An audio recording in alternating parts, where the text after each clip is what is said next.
ನಮಸ್ಕಾರ ಎಲ್ಲರಿಗೂ. ಒಂದು ವಿಷಯದ ಬಗ್ಗೆ ಗಮನ ಸೆಳೆಯಕ್ಕೆ ಇಷ್ಟಪಡ್ತೀವಿ. ಏನಪ್ಪಾ ಅಂತಂದ್ರೆ, ನಾವೀಗ ಎಲ್ಲರ ಹೊರಗೆ ಕೂಲಿಕಾರರನ್ನ ಕರ್ಕೊಂಡ್ ಬಂದಿವಿ ಅಂತ, ಮನೆ ಕೆಲಸಕ್ಕಾಗಿ ಕೂಲಿಕಾರರನ್ನ ಕರ್ಕೊಂಡ್ ಬಂದಿವಿ ಅಂತಂದ್ರೆ ಅವ್ರಿಗೆ ಪೇಮೆಂಟ್ ಕೊಡ್ತೀವೋ ಇಲ್ಲೋ? ಅವ್ರು ಬರೋಕ್ಕಿಂತ ಮೊದಲು ಇಷ್ಟು ಪೇಮೆಂಟ್ ಕೊಟ್ರೆ ಮಾತ್ರ ಬರ್ತೀವಿ ಅಂತೇಳಿ ಫಿಕ್ಸ್ ಆಗಿರ್ತಾರೆ. ಅವ್ರು ಅಷ್ಟು ಪೇಮೆಂಟ್ ಅನ್ನ ನಾವು ಕೊಡ್ಲೇಬೇಕು. ಹಂಗೆ ನಮ್ಮ ಭಾರತದಲ್ಲಿ ಸಂಸತ್ತಿಗೆ ಆಯ್ಕೆಯಾದ ಸಂಸತ್ನ ಸದಸ್ಯರಿಗೆ ಪೇಮೆಂಟ್ ಕೊಡಬೇಕು. ಯಾಕೆ? ಅವರು ದುಡ್ದಿರ್ತಕ್ಕಂಥ ಕೂಲಿಗಾಗಿ ಅವ್ರು ಏನ್ ದುಡ್ದಿರ್ತಾರೆ ಸರ್ ಅಂತೇಳಿ ನೀವು ಕೇಳ್ಬೋದು. ಇಲ್ಲ, ಅವರು ಜನರ ಅಹವಾಲುಗಳನ್ನ, ಸಮಸ್ಯೆಗಳನ್ನ ಸಂಸತ್ನಲ್ಲಿ ಹೇಳಿರ್ತಾರೆ. ಅದಕ್ಕೆ ಪರಿಹಾರ ಕಂಡುಕೊಳ್ಳಲು ಧ್ವನಿ ಎತ್ತಿರ್ತಾರೆ. ಅದರ ಸಲುವಾಗಿ ಏನು ಅವರಿಗೆ ಮಂತ್ಲಿ ಸ್ಯಾಲರಿಯನ್ನ ಕೊಡಬೇಕಾಗೈತಿ, ತಿಂಗಳಿಗೆ ವೇತನವನ್ನ ಕೊಡಬೇಕಾಗೈತಿ. ಸರ್ ಅವ್ರು ಏನು ಜನರ ಅಹವಾಲುಗಳನ್ನ ಅಥವಾ ಸಮಸ್ಯೆಗಳನ್ನ ಪರಿಹರಿಸ್ಯಾರಿ ಅಂತೇಳಿ ನೀವು ಕೇಳ್ಬೋದು. ಗಣಂದಾರಿ ಕೆಲಸ ಮಾಡಿರ್ತಾರ. ಏನಪ್ಪಾ ಅಂತಂದ್ರ ನೀಟ್ ಪೇಪರ್ ಲೀಕ್ ಮಾಡೋದು, ಪೊಲೀಸ್ ಸ್ಟೇಷನ್ಗೆ ಫೋನ್ ಮಾಡಿ ಇವ್ ನಮ್ಮ ಹುಡುಗ ಅರೆಸ್ಟ್ ಮಾಡ್ಬೇಡ ಹೇಳೋದು, ಲಂಚ ತಗೊಳ್ಳೋ ಮುಂದೆ ಎಲ್ಲರಿಗೂ ಟ್ರೈನಿಂಗ್ ಕೊಡೋದು, ಹಿಂಗ ಲಂಚ ತಗೋಬೇಕಲ್ಲ ಅಂತೇಳಿ, ಸ್ಕ್ಯಾಮ್ ಮಾಡೋ ಮುಂದೆ ಹಿಂಗ್ ಸ್ಕ್ಯಾಮ್ ಮಾಡಬೇಕು ಅಂತೇಳಿ ಎಲ್ಲಾರ್ದು ಹೇಳಕತ್ತಿಲ್ಲ ನಾವು, ಈಗ ನಡೆದಿರ್ತಕ್ಕಂಥದ್ದಷ್ಟೇ. ಇಂಥ ಎಲ್ಲ ಗಣಂದಾರಿ ಕೆಲಸಗಳಿಗಾಗಿ ಅವ್ರಿಗೆ ಪೇಮೆಂಟ್ ಕೊಡಬೇಕು. ಹೌದಾ?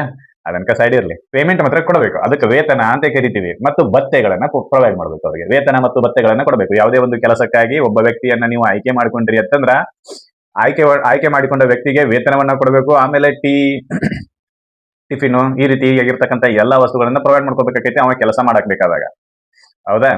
ಹಂಗೇನೆ ಸಂಸತ್ ಸದಸ್ಯರಿಗೆ ಅವರು ಮಾಡಿರ್ತಕ್ಕಂಥ ಕೆಲಸಕ್ಕಾಗಿ ಕೂಲಿಯನ್ನ ಕೊಡಬೇಕಾಗೈತಿ. ಆ ಕೂಲಿಯನ್ನ ಹೆಂಗ್ ಕೊಡಬೇಕು, ಯಾವ ವಿಧಿಯೋ ಹೇಳ್ತೈತಿ ಅದನ್ನ, ಆಮೇಲೆ ಎಷ್ಟು ನಿರ್ಧಾರ ಮಾಡಬೇಕು ಅನ್ನೋದ್ರ ಬಗ್ಗೆ ಆರ್ಟಿಕಲ್ 106 ಚರ್ಚೆ ಮಾಡ್ತೈತಿ, ಸ್ಪಷ್ಟಪಡಿಸ್ತೈತಿ ನಮಗೆ ಏನಂತೇಳಿ. ನಾವು ಹಿಂದಿನ ವಿಡಿಯೋದಲ್ಲಿ 105 ಬಗ್ಗೆ ಅವರಿಗೆ ಇರ್ತಕ್ಕಂಥ ಅಧಿಕಾರ, ರಕ್ಷಣೆ ಮತ್ತು ಸೌಕರ್ಯಗಳ ಬಗ್ಗೆ ಅಭ್ಯಾಸ ಮಾಡಿದ್ವಿ. ಆರ್ಟಿಕಲ್ 105 ಹೇಳ್ತೈತೆ ಸಂಸತ್ ಸದಸ್ಯರಿಗಿರುವ ಅಧಿಕಾರ, ರಕ್ಷಣೆ ಮತ್ತು ಸೌಕರ್ಯಗಳು ಏನು ಅನ್ನೋದ್ರ ಬಗ್ಗೆ ಹೇಳ್ತೈತಿ. ಹೌದಾ? ಇನ್ನು ಅವರು ಅಧಿಕಾರ, ರಕ್ಷಣೆ ಮತ್ತು ಸೌಕರ್ಯಗಳನ್ನ ಬಳಸಿಕೊಂಡು ಕೆಲಸ ಮಾಡಿದ್ರು ಅಂತಂದ್ರೆ ಆ ಕೆಲಸಕ್ಕಾಗಿ ಕೂಲಿ ಕೊಡ್ರಿ ಅಂತೇಳಿ ಆರ್ಟಿಕಲ್ 106 ಹೇಳ್ತೈತಿ. ಹೌದಾ? ಆರ್ಟಿಕಲ್ 106 ಏನ್ ಹೇಳ್ತೈತಿ ಅನ್ನೋದನ್ನ ಇವತ್ತು ಚರ್ಚೆ ಮಾಡೋಣ. ಅದರಲ್ಲಿ ಏನ್ ವಿಶೇಷತೆ ಐತಿ, ಹೆಂಗ್ ಕೊಡ್ರಿ ಪೇಮೆಂಟ್ ಅಂತ ಹೇಳ್ತೈತಿ ಅಂತೇಳಿ ಆರ್ಟಿಕಲ್ 106 ಇವತ್ತು ಚರ್ಚೆ ಮಾಡೋಣ. ನೋಡೋಣ ಏನೇನ್ ಹೇಳ್ತೈತಿ ಅಂತೇಳಿ.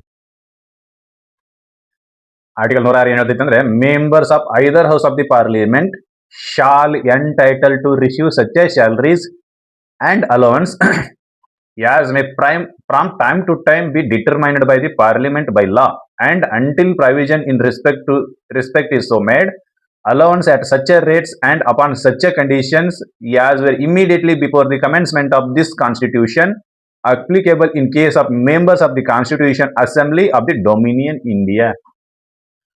ಇದೇನ್ ಸರ ಡೊಮಿನಿಯನ್ ಇಂಡಿಯಾ ಅಂತೇಳಿ ಒಮ್ಮೆ ಅಂತೀರಿ, ಪೇಮೆಂಟ್ ಕೊಡತ್ತೇಳಿ ಒಮ್ಮೆ ಅಂತೀರಿ, ಇದೇನು ಗದ್ದಲನ ತಿಳಿವತ್ಲ ಅಂತೇಳಿ ಅನ್ಬೋದು ನೀವು. ಏನೂ ಇಲ್ಲ. ಏನಪ್ಪಾ ಅಂತಂದ್ರ ಎಂಪಿಗಳಿಗೆ ಅವ ಯಾವುದೇ ಸದನದ ಸದಸ್ಯ ಆಗಿರ್ಲಿ, ರಾಜ್ಯಸಭೆದರ ಆಗಿರ್ಲಿ, ಲೋಕಸಭೆದರ ಆಗಿರ್ಲಿ, ಅವಂಗ ನೀವು ಕಂಪಲ್ಸರಿ ಸ್ಯಾಲರಿಯನ್ನ ಕೊಡ್ಲೇಬೇಕು. You shall pay the salary per MPs, ಕೊಡಲೇಬೇಕು. ಹೆಂಗ್ ಕೊಡಬೇಕು? ಸಮಯಕ್ಕೆ ಅಥವಾ ಕಾಲಕ್ಕೆ ಸಂಸತ್ತು ನಿರ್ಧರಿಸುವ ಸ್ಯಾಲರಿಯನ್ನ ಕೊಡಬೇಕು.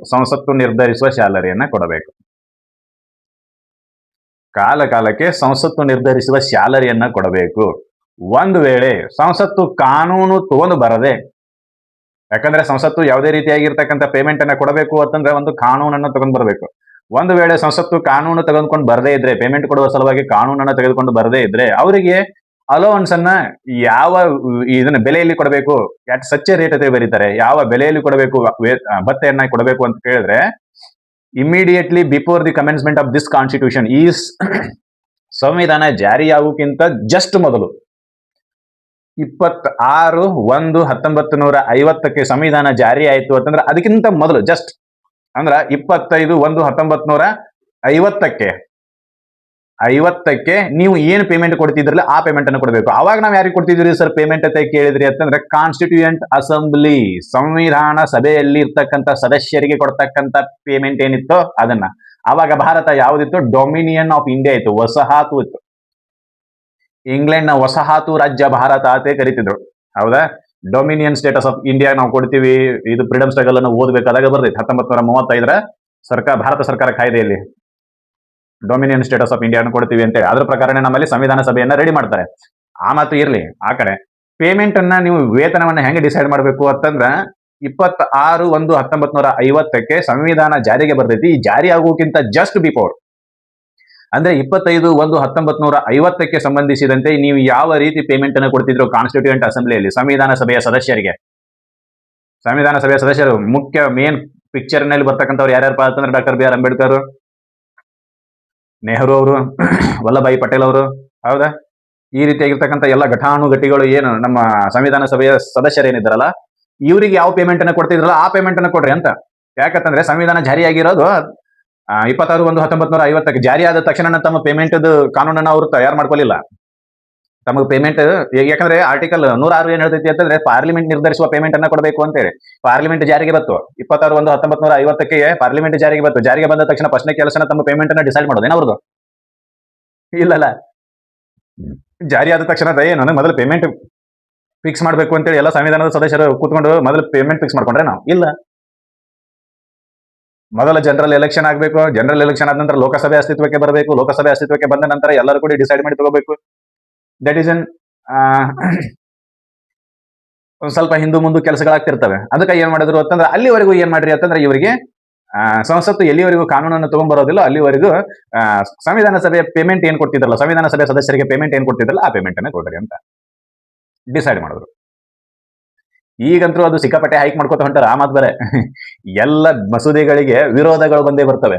ವಿರೋಧದ ಪರ ಚರ್ಚೆ ಮಾಡ್ತಾರೆ, ವಿರೋಧ ಮತ್ತು ಪರಗಳ ವಿಷಯದ ಮೇಲೆ ಚರ್ಚೆ ಮಾಡ್ತಾರೆ. ಯಾವಾಗ ಸಂಸತ್ನಲ್ಲಿ ಸಂಸತ್ ಸದಸ್ಯರ ವೇತನವನ್ನ ಹೆಚ್ಚಳಕ್ಕಾಗಿ ಮಸೂದೆಯನ್ನ ಮಂಡನೆ ಮಾಡ್ತಾರೋ ಆವತ್ತು ಯಾವುದೇ ರೀತಿಯಾಗಿರ್ತಕ್ಕಂಥ ಚರ್ಚೆ ಇಲ್ಲದೆ ಒಮ್ಮತದ ಮೂಲಕ ಆ ಮಸೂದೆ ಮಂಡನೆ ಆಗ್ತೈತಿ, ಪಾಸ್ ಆಗ್ತೈತಿ, ಸೈನು ಆಕೈತಿ. ಇಲ್ಲಿ ಒಂದು ವಿಷಯವನ್ನ ನೆನಪಿಟ್ಕೋಬೇಕು. ಏನಪ್ಪಾ ಅಂತಂದ್ರ ರಾಷ್ಟ್ರಪತಿಯ ಪೇಮೆಂಟ್ ಅನ್ನ ನಿರ್ಧಾರ ಮಾಡೋದು ಪಾರ್ಲಿಮೆಂಟ್, ಉಪರಾಷ್ಟ್ರಪತಿಯ ಪೇಮೆಂಟ್ ಅನ್ನ ನಿರ್ಧಾರ ಮಾಡೋದು ಕೂಡ ಪಾರ್ಲಿಮೆಂಟ್, ಹೌದಾ?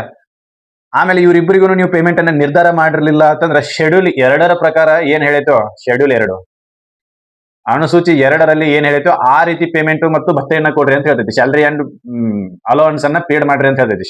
ಶೆಡ್ಯೂಲ್ 2 ಅಂದ್ರೆ ಅನುಸೂಚಿ 2ರಲ್ಲಿ ಹೇಳಿದಂತೆ. ಆದ್ರೆ ಸಂಸತ್ನ ಸದಸ್ಯರಿಗೆ ಸಂಬಂಧಿಸಿದಂತೆ ಅನುಸೂಚಿ ಪಿಕ್ಚರ್ನಾಗ ಇಲ್ಲ, ಅನುಸೂಚಿ 2 ಪಿಕ್ಚರ್ ನಲ್ಲಿ ಇಲ್ಲ. ಯಾಕಂತಂದ್ರೆ ಅನುಸೂಚಿ 2 ಸಂವಿಧಾನಿಕ ಹುದ್ದೆಗಳಿಗೆ ಮಾತ್ರ ಪೇಮೆಂಟ್ ಅನ್ನ ಕೊಡಾಕ ನಿರ್ಧಾರ ಮಾಡ್ತೈತಿ, ಪೇಮೆಂಟ್ ಅನ್ನ ಕೊಡುವ ಬಗ್ಗೆ ಹೇಳ್ತೈತಿ. ಆದ್ರೆ ಎಂಪಿಗಳ ಪೇಮೆಂಟ್ ಅನ್ನ ಕೊಡಲು ಅನುಸೂಚಿ 2ರಲ್ಲಿ ಬರ್ದಿಲ್ಲ. ಅನುಸೂಚಿ 2 ಎಂಪಿಗಳ ಪೇಮೆಂಟ್ಗೆ ಸಂಬಂಧಿಸಿದಂತೆ ಯಾವುದೇ ರೀತಿಯಾಗಿರ್ತಕ್ಕಂಥ ಹಸ್ತಕ್ಷೇಪವನ್ನ ಮಾಡೋದಿಲ್ಲ, ಕಾರ್ಯಭಾರ ಅದರಾಗಿಲ್ಲ. ನೆನಪಲ್ಲಿ ಇಟ್ಕೋಬೇಕು. ನೀವು ಕೇಳ್ತಾರೆ ಕ್ವಶನ್ಕ, ಎಂಪಿಗಳ ಪೇಮೆಂಟ್ ಅನ್ನ ನಿರ್ಧಾರ ಮಾಡುವುದು ಅನುಸೂಚಿ 2 ಅಂತೇಳಿ. ಇಲ್ಲ, ಎಂಪಿಗಳ ಪೇಮೆಂಟ್ ಅನ್ನ ನಿರ್ಧಾರ ಮಾಡೋದು ಓನ್ಲಿ ಪಾರ್ಲಿಮೆಂಟ್ ಮಾತ್ರ. ಅವಾಗ ಪಾರ್ಲಿಮೆಂಟ್ ಕಾನೂನು ತಗೊಂಡ್ಬರದೇ ಇದ್ರೆ ಏನ್ ಮಾಡಬೇಕು ಅಂತಂದ್ರೆ ಆ ಸಂವಿಧಾನ ಸಭೆಯಲ್ಲಿ ಏನು ಪೇಮೆಂಟ್ ತಗೋತಿದ್ರೆ ಅದೇ ರೀತಿ ಪೇಮೆಂಟ್ ಅನ್ನ ಕೊಡ್ರಿ ಅಂತ, ಸಿಚುವೇಶನ್ ಮತ್ತು ಕಂಡೀಷನ್ ಅನ್ನ ನೋಡ್ಕೊಂಡು ಆ ರೀತಿ ಪೇಮೆಂಟ್ ಅನ್ನ ಕೊಡ್ರಿ ಅಂತ ಹೇಳ್ತೈತಿ. ಹೌದಾ? ಆ ರೀತಿ ಪೇಮೆಂಟ್ ಆದ್ರೆ ಅವಾಗ ಎಷ್ಟಿತ್ತು, ₹3 ಇತ್ತು, ₹4 ಇತ್ತು ಗೊತ್ತಿಲ್ಲ ತಿಂಗಳಿಗೆ. ಈಗ ಅದು ಪೇಮೆಂಟ್ ಅನ್ನ ಕೊಡೋದು ಅವ್ರಿಗೆ ₹3 ₹4. ವೇತನ ಮತ್ತು ಭತ್ತೆಗಳನ್ನ ನೀವೆಲ್ಲ ನೋಡಿದ್ರಿ ಅಂತಂದ್ರೆ ನಿಯರ್ಲಿ ಒಂದು 3 ಲಕ್ಷ ತನಕ ಏನೋ ಬರ್ತೈತೆ ಅವ್ರದ್ದು. ಯಾರ್ದು? ಸಂಸತ್ನ ಸದಸ್ಯರದು. ನಿಯರ್ಲಿ ಅಲ್ಲಿವರೆಗೂ ಬರ್ಬೋದು. ಅದ್ರಾಗ ಮತ್ತೆ ಕ್ಯಾಬಿನೆಟ್ ಮಿನಿಸ್ಟರ್ದು ಬೇರೆ, ಮಿನಿಸ್ಟರ್ಗಳದ್ದು ಬೇರೆ, ಏನ್ ಅದೇ ಮಾತಾಡೋದಿಲ್ಲ.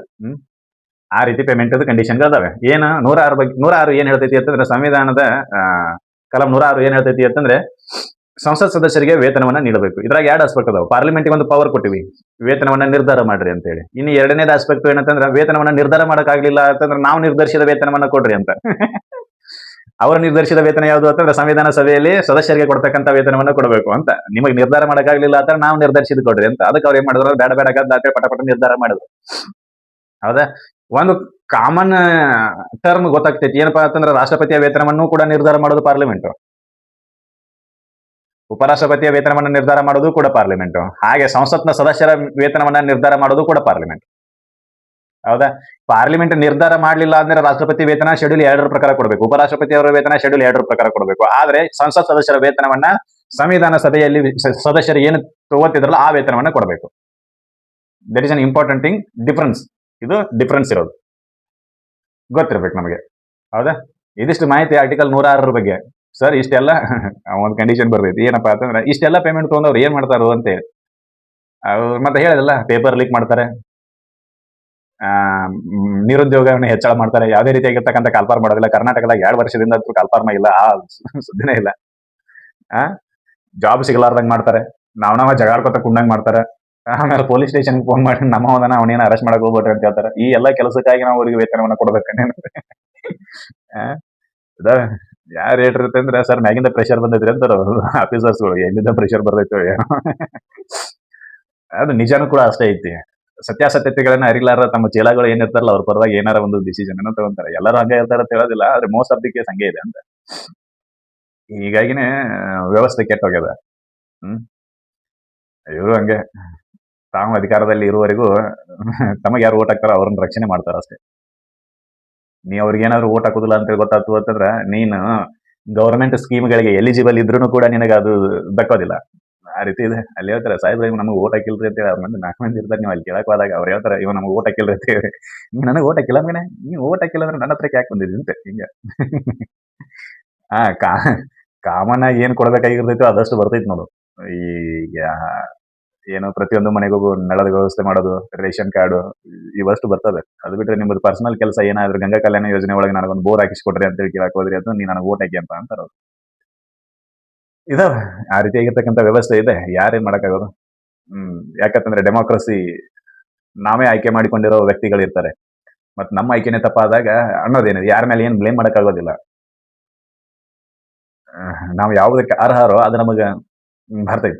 ನಾವು ಸರಿಯಾದ ವ್ಯಕ್ತಿಯನ್ನ ಆಯ್ಕೆ ಮಾಡ್ಲಿಲ್ಲ ಅಂತಂದ್ರೆ ನಮ್ಮ ಕೆಲಸಗಳು ಸರಿಯಾದ ಕ್ರಮದಲ್ಲಿ ಆಗ್ತಾವು ಅನ್ನೋದನ್ನ ಮರೆತು ಬಿಡ್ಬೇಕು ಅಷ್ಟೇ. ಡಿಸಿಷನ್ ಡೆಮೋಕ್ರಸಿ ಇದು ಎಲ್ಲಾದ್ರೂ ಅಷ್ಟೇ. ಇದು ವರ್ಕ್ ಆಗೋದೇ ಹಿಂಗೆ.